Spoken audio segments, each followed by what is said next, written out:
വിപുലമായ പരിപാടികളുടെ 11ാമത് അന്താരാഷ്ട്ര യോഗാ ദിനം ആഘോഷിച്ച് രാജ്യം. വിശാഖപട്ടണത്ത് 3 ലക്ഷം പേരെ പങ്കെടുപ്പിച്ച് ഗിന്നസ് റെക്കോർഡിട്ട് പ്രധാനമന്ത്രിയുടെ നേതൃത്വത്തിൽ യോഗാഭ്യാസം നടന്നു. സംഘർഷം വർദ്ധിച്ചു വരുന്ന ലോകത്ത് യോഗയ്ക്ക് സമാധാനം കൊണ്ടുവരാൻ കഴിയുമെന്ന് പ്രധാനമന്ത്രി നരേന്ദ്രമോദി പറഞ്ഞു.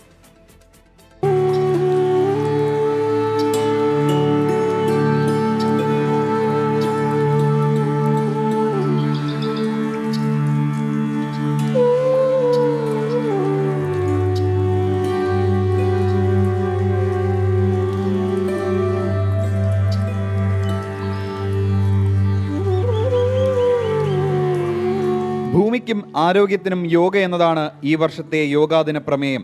വിശാഖപട്ടണത്ത് പ്രധാനമന്ത്രി നരേന്ദ്രമോദി യോഗാദിന ആഘോഷം ഉദ്ഘാടനം ചെയ്തു. യോഗ എല്ലാവർക്കുമുള്ളതാണ്. അതിന് അതിർത്തികളോ പ്രായമോ പശ്ചാത്തലമോ ഇല്ല. നിർഭാഗ്യവശാൽ ഇന്ന് ലോകം മുഴുവൻ കടന്നുപോകുന്നത് സംഘർഷങ്ങളിലൂടെയാണ്.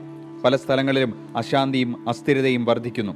അങ്ങനെയുള്ള സമയത്ത് യോഗ സമാധാനത്തിന് ദിശാബോധം നൽകുന്നുവെന്ന് പ്രധാനമന്ത്രി Narendra Modi. The theme of this year's International Day of Yoga is Yoga for One Earth, One Health. This theme reflects a deep truth, the health of every entity on earth.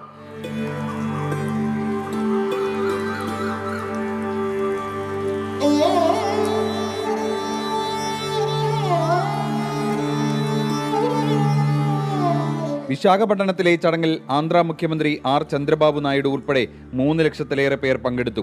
9 ലക്ഷം പരിപാടികളാണ് രാജ്യത്തുടനീളം സംഘടിപ്പിച്ചത്. ഡൽഹിയിൽ BJP അധ്യക്ഷൻ JP നദ്ദ, കശ്മീരിൽ പ്രതിരോധ മന്ത്രി രാജ്നാഥ് സിംഗ് എന്നിവർ നേതൃത്വം നൽകി.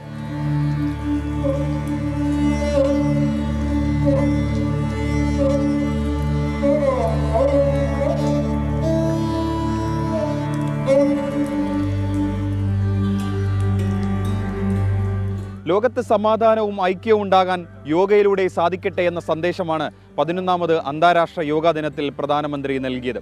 ഡൽഹിയിൽ നിന്നും ആശിഷ് മട്ടുവിനൊപ്പം അജീഷ് ജയകുമാർ, 24.